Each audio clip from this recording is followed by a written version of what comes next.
The Hypocrisy of Puritanism by Emma Goldman, from Anarchy and Other Essays. Speaking of Puritanism in relation to American art, Mr. Goodson Berglund said, "Puritanism has made us self-centered and hypocritical for so long that sincerity and reverence for what is natural in our impulses have been fairly bred out of us, with the result that there can be neither truth nor individuality in our art." Mr. Berglund might have added that Puritanism has made life itself impossible. More than art, more than asceticism, life represents beauty in 1,000 variations. It is, indeed, a gigantic panorama of eternal change. Puritanism, on the other hand, rests on a fixed and immovable conception of life. It is based on the Calvinistic idea that life is a curse, imposed upon man by the wrath of God. In order to redeem himself, man must do constant penance, must repudiate every natural and healthy impulse, and turn his back on joy and beauty. Puritanism celebrated its reign of terror in England during the 16th and 17th centuries, destroying and crushing every manifestation of art and culture. It was the spirit of Puritanism which robbed Shelley of his children, because he would not bow to the dicta of religion. It was the same narrow spirit which alienated Byron from his native land, because that great genius rebelled against the monotony, dullness, and pettiness of his country. It was Puritanism, too, that forced some of England's freest women into the conventional lie of marriage, Mary Wollstonecraft and later George Eliot.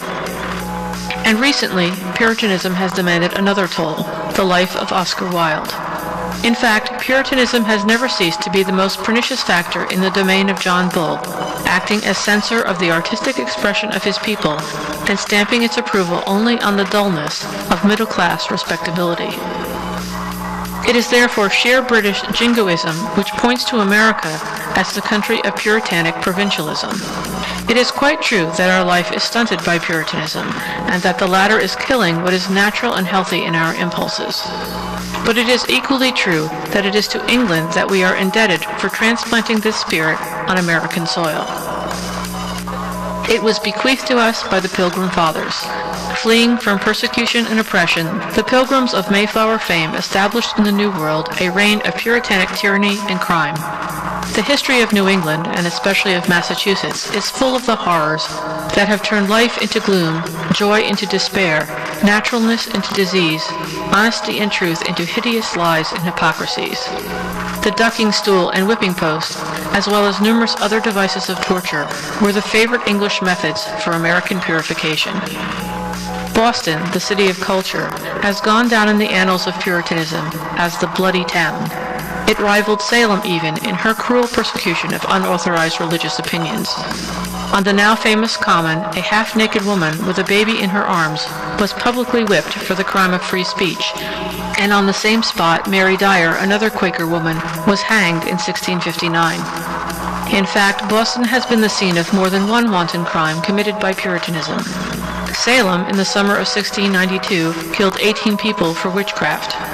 Nor was Massachusetts alone in driving out the devil by fire and brimstone. As Canning justly said, the Pilgrim Fathers infested the New World to redress the balance of the Old. The horrors of that period have found their most supreme expression in the American classic, The Scarlet Letter. Puritanism no longer employs the thumbscrew and lash, but it still has a most pernicious hold on the minds and feelings of the American people. Naught else can explain the power of a Comstock. Like the Torquemadas of antebellum days, Anthony Comstock is the autocrat of American morals. He dictates the standards of good and evil, of purity and vice. Like a thief in the night, he sneaks into the private lives of the people, into their most intimate relations. The system of espionage established by this man Comstock puts to shame the infamous Third Division of the Russian secret police. Why does the public tolerate such an outrage on its liberties? Simply because Comstock is but the loud expression of the Puritanism bred in the Anglo-Saxon blood, and from whose thraldom even liberals have not succeeded in fully emancipating themselves. The visionless and leaden elements of the old young men's and women's Christian temperance unions, purity leagues, American Sabbath unions, and the Prohibition Party, with Anthony Comstock as their patron saint, are the gravediggers of American art and culture. Europe can at least boast of a bold art and literature which delve deeply into the social and sexual problems of our time, exercising a severe critique of all our shams. As with a surgeon's knife, every puritanic carcass is dissected, and the way thus cleared for man's liberation from the dead weights of the past. But with Puritanism as the constant check upon American life, neither truth nor sincerity is possible. Nothing but gloom and mediocrity to dictate human conduct, curtail natural expression, and stifle our best impulses. Puritanism in this, the 20th century, is as much the enemy of freedom and beauty as it was when it landed on Plymouth Rock. It repudiates as something vile and sinful our deepest feelings, but being absolutely ignorant as to the real functions of human emotions, Puritanism is itself the creator of the most unspeakable vices. The entire history of asceticism proves this to be only too true. The Church, as well as Puritanism, has fought the flesh as something evil. It had to be subdued and hidden at all cost.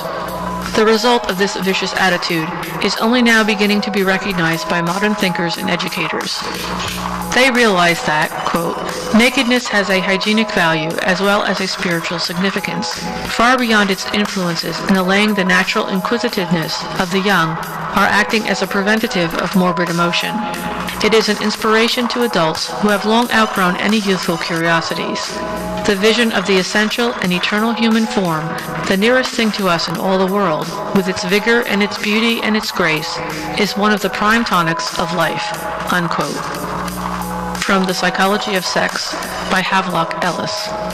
But the spirit of purism has so perverted the human mind that it has lost the power to appreciate the beauty of nudity, forcing us to hide the natural form under the plea of chastity. Yet chastity itself is but an artificial imposition upon nature, expressive of a false shame of the human form. The modern idea of chastity, especially in reference to women, its greatest victim, is but the sensuous exaggeration of our natural impulses. Quote, chastity varies with the amount of clothing, unquote, and hence Christians and purists forever hasten to cover the, quote, heathen, unquote, with tatters, and thus convert him to goodness and chastity. Puritanism, with its perversion of the significance and functions of the human body, especially in regard to woman, has condemned her to celibacy, or to the indiscriminate breeding of a diseased race, or to prostitution. The enormity of this crime against humanity is apparent when we consider the results. Absolute sexual continence is imposed upon the unmarried woman, under pain of being considered immoral or fallen, with the result of producing neurasthenia, impotence, depression, and a great variety of nervous complaints involving diminished power of work, limited enjoyment of life, sleeplessness, and preoccupation with sexual desires and imaginings. The arbitrary and pernicious dictum of total continence probably also explains the mental inequality of the sexes. Thus, Freud believes that the intellectual inferiority of so many women is due to the inhibition of thought imposed upon them for the purpose of sexual repression. Having thus suppressed the natural sex desires of the unmarried woman, Puritanism, on the other hand, blesses her married sister for incontinent fruitfulness in wedlock. Indeed, not merely blesses her, but forces the woman, oversexed by previous repression, to bear children, irrespective of weakened physical condition or economic inability to rear a large family. Prevention, even by scientifically determined safe methods, is absolutely prohibited. Nay, the very mention of the subject is considered criminal. Thanks to this puritanic tyranny, the majority of women soon find themselves at the ebb of their physical resources. Ill and worn, they are utterly unable to give their children even elementary care. That, added to economic pressure, forces many women to risk utmost danger rather than to continue to bring forth life. The custom of procuring abortions has reached such vast proportions in America as to be almost beyond belief.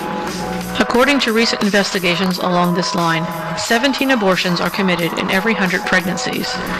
This fearful percentage represents only cases which come to the knowledge of physicians.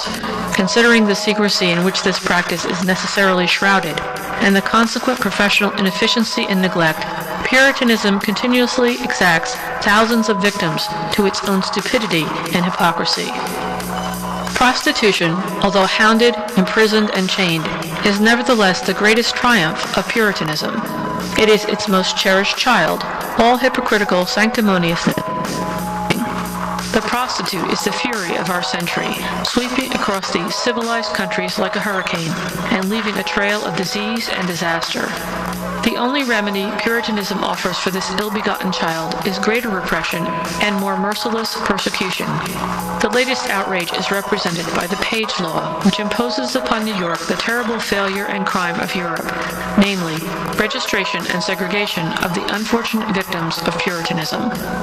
In equally stupid manner, Purism seeks to check the terrible scourge of its own creation, venereal diseases. Most disheartening it is that this spirit of obtuse narrow-mindedness has poisoned even our so-called liberals and has blinded them into joining the crusade against the very things born of the hypocrisy of Puritanism, prostitution, and its results. In willful blindness, Puritanism refuses to see that the true method of prevention is the one which makes it clear to all that, quote, venereal diseases are not a mysterious or terrible thing, the penalty of the sin of the flesh, a sort of shameful evil branded by purist malediction, but an ordinary disease which may be treated and cured, unquote. By its methods of obscurity, disguise, and concealment, Puritanism has furnished favorable conditions for the growth and spread of these diseases. Its bigotry is again most strikingly demonstrated by the senseless attitude in regard to the great discovery of Professor Ehrlich, hypocrisy veiling the important cure for syphilis with vague allusions to a remedy for a certain poison. The almost limitless capacity of Puritanism for evil is due to its entrenchment behind the state and the law. Pretending to safeguard the people against immorality, it has impregnated the machinery of government and added to its usurpation of moral guardianship the legal censorship of our views, feelings, and even of our conduct. Art, literature, the drama, the privacy of the males, in fact our most intimate tastes, are at the mercy of this inexorable tyrant. Anthony Comstock, or some other equally ignorant policeman, has been given the power to desecrate genius, to soil and mutilate the sublimest creation of nature, the human form. Books dealing with the most vital issues of our lives and seeking to shed light upon dangerously obscured problems are legally treated as criminal offenses, and their helpless authors thrown into prison or driven to destruction and death. Not even in the domain of the Tsar is personal liberty daily outraged to the extent it is in America, the stronghold of the Puritanic eunuchs. Here, the only day of recreation left to the masses, Sunday, has been made hideous and utterly impossible. All writers on primitive customs and ancient civilization agree that the Sabbath was a day of festivities, free from care and duties, a day of general rejoicing and merrymaking. In every European country, this tradition continues to bring some relief from the humdrum and stupidity of our Christian era. Everywhere, concert halls, theaters, museums, and gardens are filled with men, women, and children, particularly workers with their families, full of life and joy, forgetful of the ordinary rules and conventions of their everyday existence. It is on that day that the masses demonstrate what life might really mean in a sane society, with work stripped of its profit-making, soul-destroying purpose. Puritanism has robbed the people even of that one day. Naturally, only the workers are affected. Our millionaires have their luxurious homes and elaborate clubs. The poor, however, are condemned to the monotony and dullness of the American Sunday. The sociability and fun of European outdoor life is here exchanged for the gloom of the church, the stuffy, germ-saturated country parlor, or the brutalizing atmosphere of the backroom saloon. In prohibition states, the people lack even the latter, unless they can invest their meager earnings in quantities of adulterated liquor. As to prohibition, everyone knows what a farce it really is. Like all other achievements of Puritanism, it too has but driven the devil deeper into the human system. Nowhere else does one meet so many drunkards as in our prohibition towns. But so long as one can use scented candy to abate the foul breath of hypocrisy, Puritanism is triumphant. Ostensibly, prohibition is opposed to liquor for reasons of health and economy. But the very spirit of prohibition being itself abnormal, it succeeds but in creating an abnormal life. Every stimulus which quickens the imagination and raises the spirits is as necessary to our life as air. It invigorates the body and deepens our vision of human fellowship. Without stimuli, in one form or another, creative work is impossible, nor indeed the spirit of kindliness and generosity. The fact that some great geniuses have seen their reflection in the goblet too frequently does not justify Puritanism in attempting to fetter the whole gamut of human emotions. A Byron and a Poe have stirred humanity deeper than all the Puritans can ever hope to do. The former have given to life meaning and color. The latter are turning red blood into water, beauty into ugliness, variety into uniformity and decay. Puritanism, in whatever expression, is a poisonous germ. On the surface, everything may look strong and vigorous, yet the poison works its way persistently until the entire fabric is doomed. With Hippolyte Taine, every truly free spirit has come to realize that Puritanism is the death of culture, philosophy, humor, and good fellowship. Its characteristics are dullness, monotony, and gloom.